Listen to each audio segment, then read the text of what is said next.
Hari ini di sesi ada salah satu sahabat kita yang kondisinya sampai terkena stroke gitu ya, dan darah tinggi karena overthinking atau stres perihal kecurigaan atau ketakutan dan kekhawatiran tentang suami berselingkuh. Jadi suaminya ini menunjukkan gejala gitu lah ya, menunjukkan tanda-tanda kok kayaknya dia selingkuh sama seseorang yang udah sejak 6 tahun lalu dicurigain sama istrinya ini. Tapi bukti-bukti secara akurat tidak pernah didapatkan ya. Jadi kayak nggak pernah baca chatnya, nggak pernah ngelihat secara langsung, intinya tidak pernah mendapatkan bukti-bukti yang konkret lah. Apakah benar suami dengan temennya yang selama 6 tahun ini berhubungan itu berselingkuh atau enggak? Dan temennya ini juga udah punya suami ya. Jadi si pelakor yang dicurigai istrinya ini berselingkuh sama suaminya itu udah punya suami juga, udah punya keluarga, udah punya. Nah, tetapi tetap si istri ini ngerasa ada yang aneh sama hubungan dia dengan si temennya perempuan itu. Seperti beberapa kali istri ini pernah mendapatkan suami foto berdua sama cewek ini. Fotonya nggak yang mesra gimana kalau menurut teman kita ini, tapi ya cukup deket gitu ya. Cuman bukan yang kayak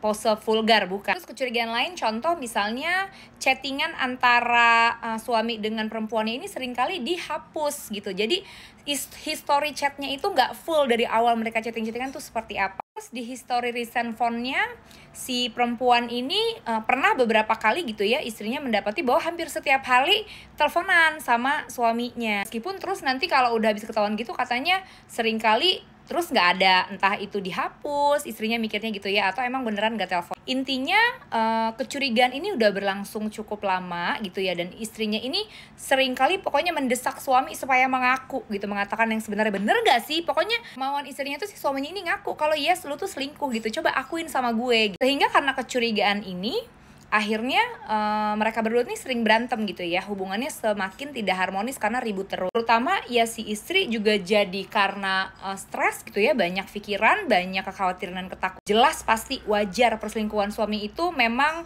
menjadi momok yang sangat menakutkan untuk istri manapun ya. Sehingga sampai-sampai ini mengganggu kondisi kesehatan si istri. Tanggal awal-awal Desember kemarin dia dinyatakan terkena stroke ringan gitu ya, penyebabnya mungkin aja karena depresi dan stres dari hal-hal ini. Nah terus teman kita ini nanya, Mimi aku harus apa? Aku benar-benar mau suami tuh mengaku gitu loh bahwa dia bercerai, karena kalau begini tuh aku nggak tenang gitu loh. Aku pengen ya udah diakuin aja semuanya, jangan sampai aku tuh terus-terusan curiga dan ketakutan kayak begini gitu loh. Terus Mimi juga tanya, suami itu perilakunya atau sikapnya bagaimana gitu ya di rumah ke kamu, ke anak-anak itu seperti apa? Dari pernyataan teman kita ini bilang ya biasa aja, sejauh ini suami tetap bertanggung jawab, tetap seperti suami yang baik gitu ya, tetap perhatian sama keluarga, sama anak istri, pokoknya tetap seperti biasa lah, seperti nggak ada perempuan lain gitu ya. Bahkan di kondisi teman kita yang sekarang ini lagi sakit, suami cukup sangat proaktif dan sangat memperhatikan kondisi istri. Walaupun tadi ya cukup tidak lazim karena suami sering kedapatan melakukan hal-hal yang mungkin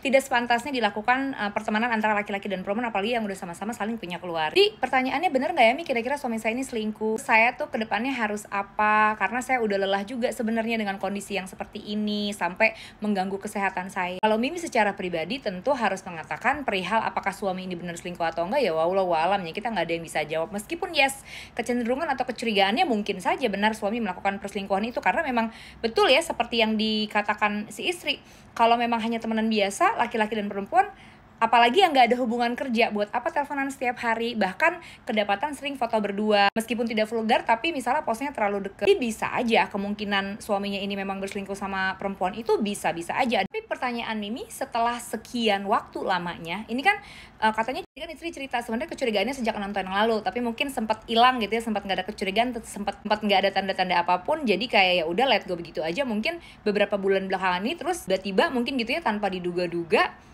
teman kita ini melihat tadi bukti-bukti yang tadi kurang konkret, tapi diyakini bahwa ini sesuatu yang tidak layak dilakukan sama suaminya dan teman perempuannya. Nah setelah berbulan-bulan, maksud Mimi gitu ya, berjibaku pada situasi dan kondisi yang begini-begini aja ya, tidak juga mendapatkan kepastian dan penjelasan seperti yang kita mau dari suami. Faktanya bahkan suami alhamdulillah tetap baik-baik aja di rumah gitu ya, meskipun kitanya udah sering ngajakin berantem, ngajakin ribut, sering nge-push, pokoknya sering bikin suami nggak nyaman di rumah, tapi ternyata suami tetap biasa-biasa aja, nggak ada yang berubah, bahkan tetap bertanggung jawab ke keluarga ya, ke kita dan ke anak-anak. Mimi, ini udah bukan waktunya lagi mencari tahu apakah benar suami selingkuh atau enggak. Bukan waktunya lagi mengupas tuntas kebenaran dan kedetilan, kejelasan tentang hubungan suami dengan perempuan. Toh buat apa? Kalau menurut Mimi ya, kecuali ya kita nih pengen kupas tuntas, pengen kejelasan karena kita udah yakin setelah kita tahu kita mau ceraikan suami.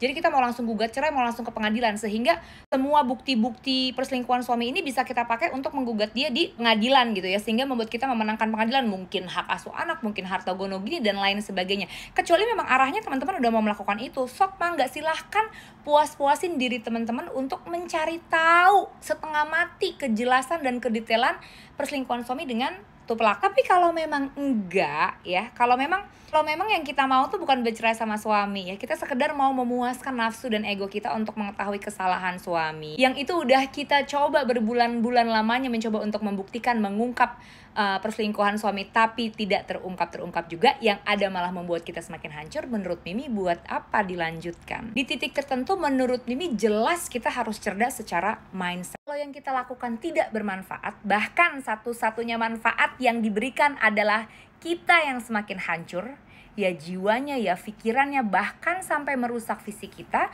Menurut Mimi, ini saatnya untuk melepaskan ego kita mengetahui tentang apapun yang dilakukan sama suami ya. Biarin aja nanti. Kalau memang harus terungkap, Tuhan pasti akan mengungkap kok dengan cara-caranya sendiri. Tapi setelah sekian lama kita berusaha berjuang, namun tidak juga mendapatkan jawaban yang kita mau, masa mau terus-terusan kita push diri kita lukai, kita hancurkan diri kita hancurkan hidup kita, jiwa kita, perasaan kita, bahkan kita melalaikan anak-anak kita ya, hanya untuk kekhawatiran atau ego yang kita pengen puasin. Semua manusia di dunia ini tuh tujuan hidupnya mau bahagia loh, mau happy ya.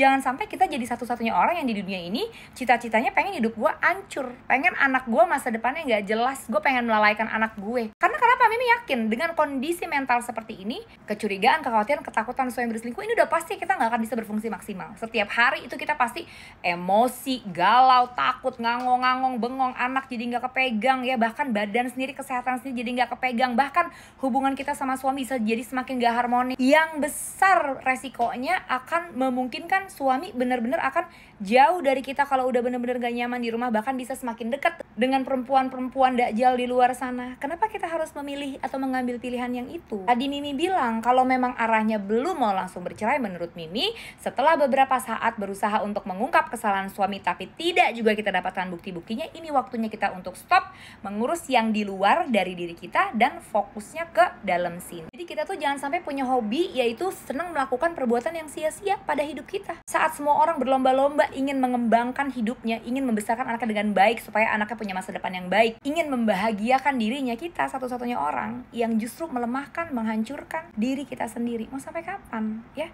Udah waktunya lagi kita ngelepasin, pasrah aja ke Tuhan. Kalau emang takdir kita harus tahu, kita akan tahu. Tapi selama suami nggak berubah dan selama kita nggak mendapatkan bukti-bukti apapun, mari kita tetap menata dan mengembangkan hidup kita. Ada anak loh yang punya hak untuk mendapatkan pembimbingan, pendampingan, pengurusan yang layak untuk masa depan mereka nanti. Ada diri kita sendiri loh ini yang punya hak untuk ditenangkan, dibahagiakan, ditata, dikembangkan juga ya. Mau sampai kapan kehidupan kita itu ditentukan oleh sikap-sikap dan perbuatan orang lain? Sekarang loh waktunya kita memerdekakan diri kita sendiri supaya kita bisa move on, jalan maju ke depan dan berkembang, mengejar kebahagiaan seperti yang orang-orang juga lakukan. Jadi di kondisi seperti ini, kalau mungkin teman-teman salah satunya juga mengalami hal yang sama, menurut Mimi yang bisa dilakukan adalah lepaskan fokus dan konsentrasinya keluar, lalu dibawa fokus dan konsentrasi itu ke dalam. Yuk kita kembali menata diri kita, kesehatan kita, kebahagiaan kita, terutama menata masa depan anak-anak. Ada begitu banyak hal yang masih perlu kita persiapkan, yang masih perlu kita